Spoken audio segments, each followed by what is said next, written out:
नमस्कार। आज हम एक ऐसे विषय पे बात करेंगे जो शायद हम सबसे जुड़ा हुआ है लेकिन बहुत ही सरल है।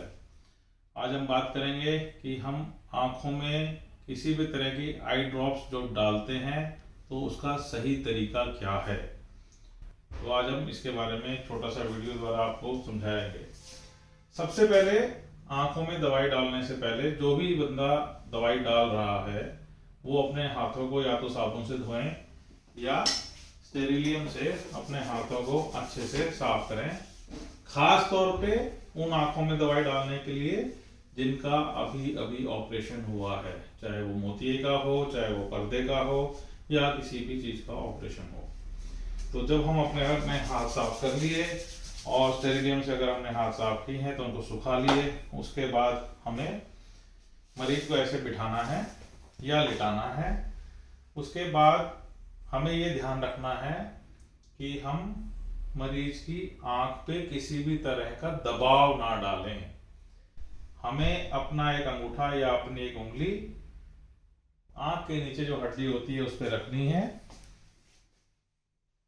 दवाई को इस प्रकार से खोलना है। यहाँ एक सील होती है, उस सील को आपने पहले तोड़ना है।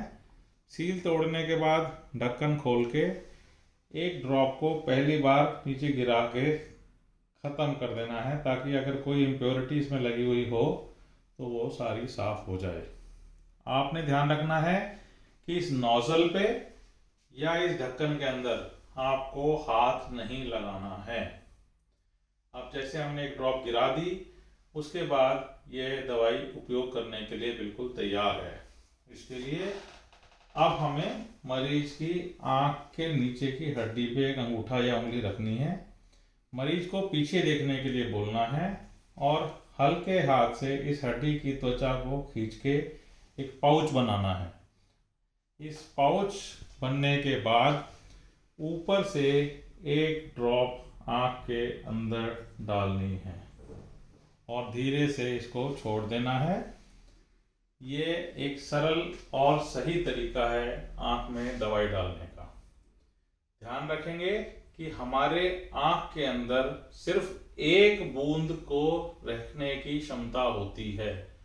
तो कोई भी दवाई अगर हम डालते हैं तो एक बूंद से ज़्यादा नहीं डालनी है, और अगर हमें एक से ज़्यादा दवाइयों को डालना है तो कम से कम दो दवाइयों के बीच में 5 मिनट का अंतर रखना है।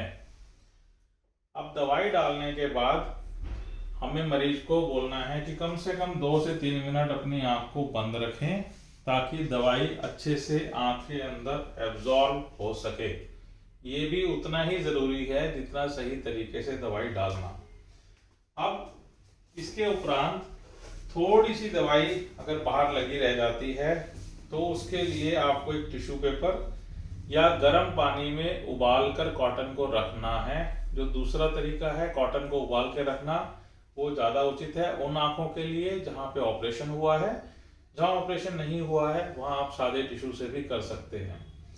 अब इस टिश्यू को आपने आंख पे ऐसे रगड़ना नहीं है, क्योंकि अगर ऐसा करेंगे और दवाई कई बार डालनी है तो स्किन खराब हो जाएगी, आंखों के चारों तरफ की स्किन पे निशान पड़ जाएंगे। तो सिंपल सा टिश्यू आपने हल्के से ऐसे रखना है, ये सारी एक्स्ट्रा दवाई को एब्जॉर्ब कर लेगा और हटा देना है। इससे जो आंख के बाहर दवाई लगी थी वो खत्म हो गई और आपकी स्किन भी खराब नहीं हुई। लेकिन ध्यान रखेंगे कि अगर ऑपरेशन के बाद वाली आंख है तो उसमें हमें टिश्यू पेपर का इस्तेमाल नहीं करना है। वहाँ या तो स्टेराइल वाइप्स का इस्तेमाल करेंगे या पानी में कॉटन को उबालने के बाद साफ हाथ से धो के उसको हम इसी प्रकार से हल्के से रखेंगे और निकाल लेंगे। मैं अभी कुछ जो मैंने आपको समझाया है उसको दोबारा पॉइंट वाइज रखूंगा, ताकि आपको ये पुनरावृत्ति हो जाए और आप सही तरीके का इस्तेमाल कर सकें। सबसे पहले आपने दवाई की शीशी की सील को खोलना है, फिर ढक्कन को खोल के एक बूंद को नीचे गिराना है। उसके बाद दवाई की इस्तेमाल करने के लिए रेडी है। नोजल को या ढक्कन के अंदर हाथ नहीं लगाना है, आंख को दबाव नहीं डालना है, स्किन के ऊपर से पकड़ के खींच के ऊपर से सिर्फ एक बूंद डाल के हल्के से छोड़नी है। मरीज को 2 मिनट के लिए आंख बंद करनी है और टिश्यू या कॉटन से हल्के हाथ से वाइप करनी है, उसको रगड़ना नहीं है। इन्हीं दो दवाइयों के बीच में कम से कम 5 मिनट का अंतर हमें रखना है।